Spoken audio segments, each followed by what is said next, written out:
بسم اللہ الرحمن الرحیم۔ سوال یہ ہوا کہ کہا جاتا ہے کہ مرحوم والدین کے لیے اگر رویا جائے، ان کو یاد کر کے غم زدہ ہویا جائے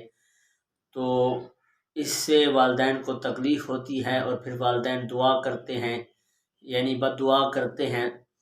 کہ اللہ ان کو ہماری جدائی کے غم سے بڑا غم دے تاکہ یہ ہماری جدائی کو بھول جائیں۔ اس کے بارے میں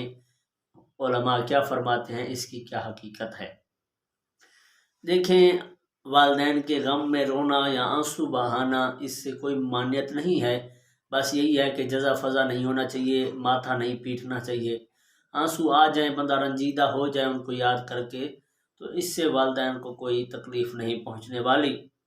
ہاں، اگر تکلیف والی بات ہے اسی تو اتنی سی ہے، جیسے دنیا کے اندر اگر کوئی بچہ اپنی والدہ کے سامنے یا اپنے والد کے سامنے رو رہا ہوتا ہے تو یا ایک بچہ کے لیے، ایک لحظے کے لیے والدین رنجیدہ ہو جاتے ہیں، تو بس یہی مفہوم ہے ان کی تکلیف کا، اور لیکن وہ کسی قسم کی کوئی بد دعا نہیں کرتے، اس کا کوئی ثبوت اور کوئی حقیقت نہیں ہے۔